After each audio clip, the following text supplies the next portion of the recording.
세 번째, 전지적 작가 시점에 대해서 한번 보도록 하겠습니다. 여기는 1인칭이라는 말 없이 작가 시점이라고 되어 있죠. 그 얘기는 이제 소설 속의 등장인물인 나로 나오는 게 아니라 소설 바깥에서 작가의 입장에서 등장인물들을 바라보고 있는 것을 이야기하는 건데, 여기서 전지적이라고 하는 거는 등장인물을 바라보긴 바라보는데 마치 전지전능한 신처럼, 그렇죠? 등장인물의 내면까지, 등장인물의 운명이나 이런 것들도 모두 다 아는 사람인 것처럼 얘기를 한다는 거죠. 그래서 여기에 보시면 지금 화면에는 이상한 나라의 앨리스라고 하는 소설의 대목이 나오고 있습니다. 앨리스는 언덕에서 하는 일도 없이 언니 옆에 앉아있는 것이 지겨워지기 시작했다. 일단 나라는 말이 안 나오고 대신 앨리스라고 하는 이름이 바로 나오죠. 그래서 이 앨리스라고 하는 캐릭터가 속으로 지겨워하고 있다라고 하는 것을 이 서술자가 알고 있다는 거예요. 그래서 그 지겨움을 우리에게 얘기해주고 있는 거고, 또 여기 보시면 아니 그런 대화도 없고 그림도 없는 책을 못 털어봐 라고 속으로 생각하는 거거든요. 근데 그 속마음도 독자들에게 모두 다 알려주고 있죠. 마치 전지전능한 신처럼. 그런 면에서 이런 것을 전지적 작가 시점 이렇게 이야기할 수 있는 거죠. 이 전지적 작가 시점에도 효과와 한계가 있습니다. 효과는 뭐냐면 인물의 성격을 속마음도 알려주고 행동도 알려주고 하니까 그런 인물의 성격 바로 알 수 있다는 거죠. 그리고 사건의 전모 다 설명해 주니까, 그렇죠? 그런 것들을 쉽게 파악할 수 있다. 파악에 용이하다. 이렇게 이야기할 수 있죠. 그러면 한계는 뭔가?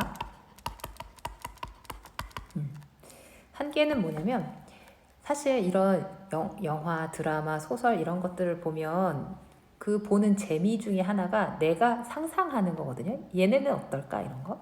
근데 이 전지적 작가 시점 같은 경우에는 작가가 등장인물의 성격이나 사건의 전체적인 모습이나 이런 것들을 다 얘기를 해주니까 독자가 상상할 여지가 클까 안 클까? 크지 않죠. 그렇죠? 독자의 상상력이 제한되는 그런 한계가 있다라는 거죠. 이런 점을 좋아하는 사람도 있을 수 있고 아니면 좀 아쉽다라고 이제 생각하는 사람들이 있을 수 있겠습니다. 자, 네 번째, 작가 관찰자 시점입니다. 역시 작가가 나온다는 건 등장인물인 나로 나오는 게 아니라 작품 바깥에 서술자가 있다는 거고, 대신에 관찰자적인 입장에서 사건을 보여주고 있다. 이렇게 얘기할 수 있겠습니다. 그래서 작가 관찰자 시점이란 3인칭 시점에서, 화면 보시죠. 3인칭 시점에서 서술자는 소설 속이 아니라 바깥에 있어. 따라서 3인칭 관찰자 시점은 소설 속 등장인물과 세계를 밖에서 관찰하고 관찰한 내용을 그대로 서술하는 시점이라고 볼 수가 있다. 예를 들어 지금 여기 화면에 보이는 소설은 황순원님의 소나기라고 하는 소설입니다.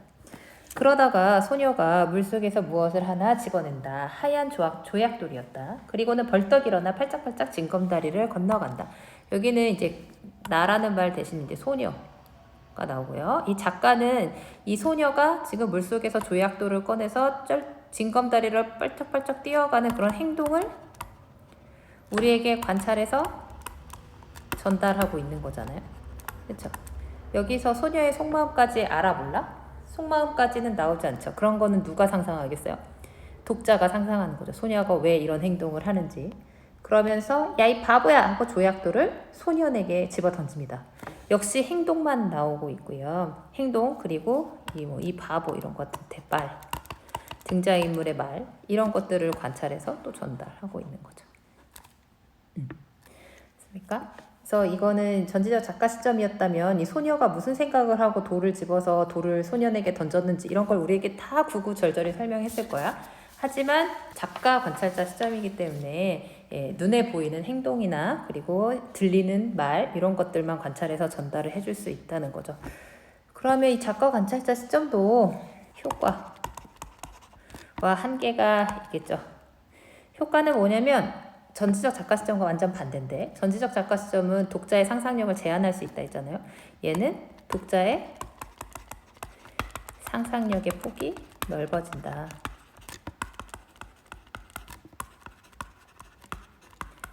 얘기할 수 있겠습니다. 네. 왜냐면 설명을 안 해주니까. 그쵸? 그래서 설명을 안 해주는 부분은 도대체 소녀가 왜 돌을 던졌나? 왜 소녀가 소년한테 왜 바보라고 했나? 이런 것들을 상상할 수가 있겠죠. 그러면 한계는 뭐겠어요? 한계는 뭐예요? 독자가 상상력을 많이 발휘해야 된다는 건 상상력이 없는 사람이 이 소설을 읽으면 이게 무슨 뜻이야? 얘 갑자기 왜 이래? 이렇게 생각할 수 있다는 거죠. 그러니까 사건의 의미 파악이 힘들 수 있어요.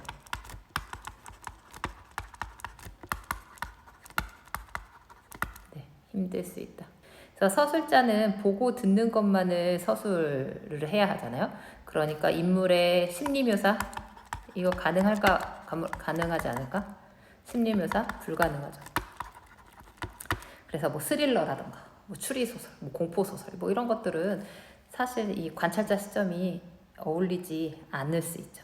소설의 장르도 이런 시점에 영향을 많이 미칠 수가 있어요. 시점에 이어서 이 소설 속에서 인물의 성격을 제시하는 방법에 대해서 잠깐 또 설명드리도록 하겠습니다. 이게 시점하고 많이 연관이 되어 있거든요. 그래서 보시면 지금 시점을 소설 속에서 서술자가 어떤 관점을 취하느냐에 따라서 속마음까지 다 얘기해 주느냐 아니면 행동만 보여주느냐에 따라서 나눴잖아요. 그쵸?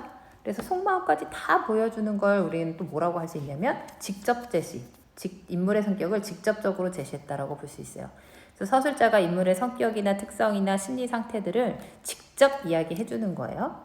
예를 들어서 동네에서 소문이 났거니와 나도 한때는 걱실걱실 이게 너그럽고 시원시원하다 이런 뜻입니다. 일 잘하고 얼굴 예쁜 계집애인 줄 알았더니 여기 보시면 이 계집애 점순인데 그렇죠? 이 점순이의 특징이 뭐예요?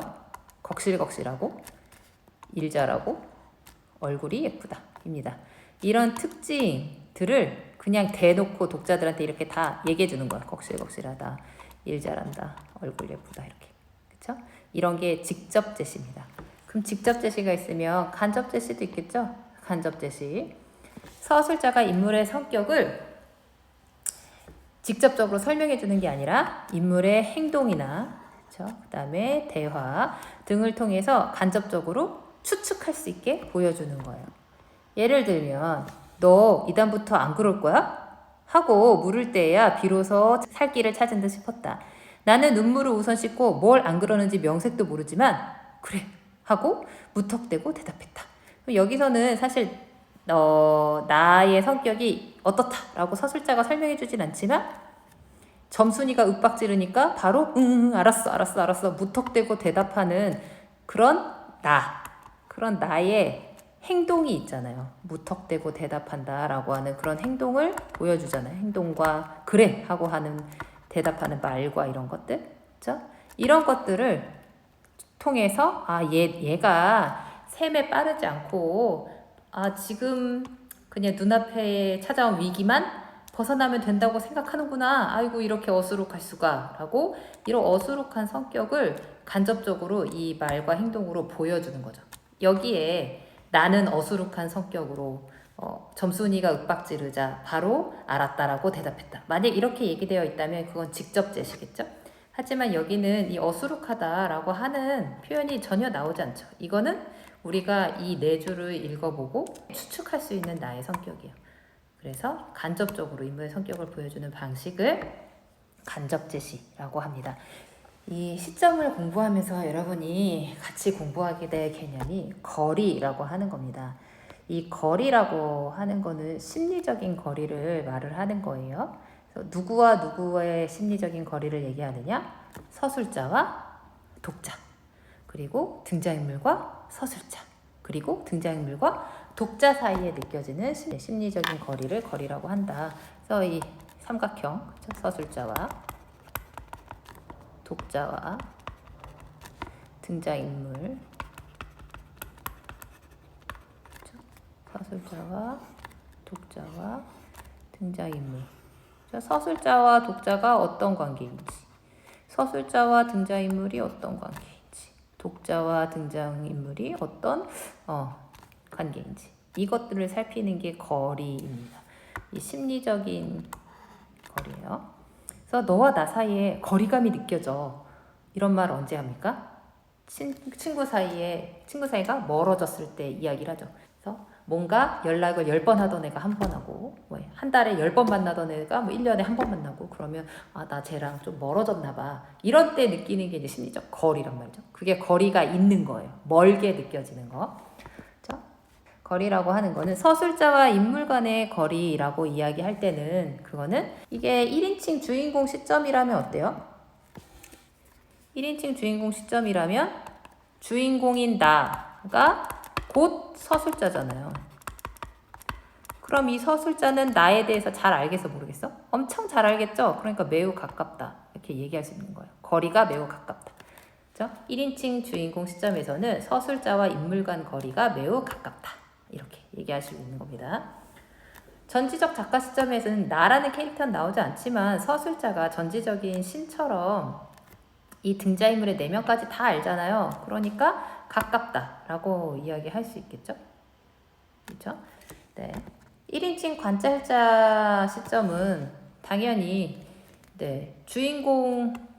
나는 서술자지만 주인공은 따로 있고, 그리고 나는 그 주인공의 내면 심리를 알 수는 없죠. 그냥 관찰자적인 입장이니까. 그렇죠? 이 서술자 나와 주인공 등장인물 간의 거리는 좀 멀다. 이렇게 얘기할 수가 있겠고요. 작가 관찰자 시점은 더 멀죠. 왜냐하면 얘네는 그래도 같은 작품 안에 있는 거잖아요. 그렇죠? 같은 작품 안에 주인공의 친구 1 같은 애로 서술자가 있는 건데, 그렇죠? 얘는 아예 작품 안에도 없는 거잖아. 그러니까 더 멀리 떨어져서 지켜져 보는 거기 때문에 매우 멀다. 이렇게 얘기할 수 있겠습니다. 두 번째, 서술자와 독자의 거리. 서술자와 독자의 거리는 서술자가 얼마나 독자에게 자세히 말해주느냐. 그러면 1인칭 주인공 시점은 내가 겪은 얘기를 독자들한테 해주는 거니까 당연히 자세히 얘기해 줄 수 있겠죠. 내 생각을 곁들여서. 그렇죠? 전지적 작가 시점도 사건의 전모를 모두 다 얘기해 준다고 그랬죠? 그럼 가까운 편에 속한다고 볼 수가 있어요. 하지만 관찰자 시점 같은 경우는 또 어떻습니까? 이 관찰된 내용만 이야기하기 때문에 당연히 자세히 얘기해 줄 수는 없는 거죠. 사건의 전말을 다 알지도 못하고. 그렇기 때문에 독자와 서술자의 거리는 상대적으로 멀다. 이렇게 얘기할 수 있겠습니다. 마지막으로 독자와 인물 간의 거리라고 하는데 이게 조금 잘 생각하셔야 돼요. 독자가 얼마나 인물에 대해서 탐구해야 하느냐. 탐구할 게 많다면 가까운 거고 탐구할 게 없다면 먼 거예요. 독자가 그 인물에 대해서 얼마만큼 탐구해야 한다. 탐구해야 한다는 건 상상할 수 있다라는 말로 바꿨을 수 있어요. 상상할 수 있으려면 모든 걸 다 알려주면 안 되죠. 모든 걸 다 알려주면 상상할 필요가 없게 되니까.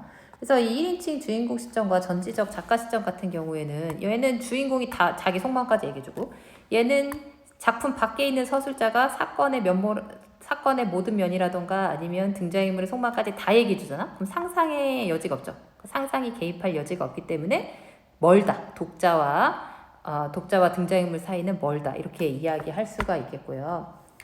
반면에 1인칭 관찰자 시점과 작가 관찰자 시점의 경우에는 모든 걸 다 이야기를 해주지 않기 때문에 그 이야기 해주지 않는 부분에 대해서는 독자가 상상으로 채워야 된다. 이렇게 이야기했었죠. 그런 점에서 독자 입장에서 등장인물에 대해서 얘는 왜 이럴까 생각을 하게 되잖아. 그래서 그 등장인물의 입장에 대해서 상상해 볼 수 있는 기회를 준단 말이죠. 그러면 나하고 등장인물의 거리가 어때요? 확 줄어들죠. 그렇죠? 그런 면에서 가깝다. 독자와 등장인물 간의 거리가 가깝다. 이렇게. 얘는 제일 가깝다. 왜냐면 상상의 여지가 얘가 제일 크니까. 그렇게 이야기할 수 있겠습니다. 자, 오늘은 서술자 그리고 서술자에 따라서 소설의 시점이 달라진다.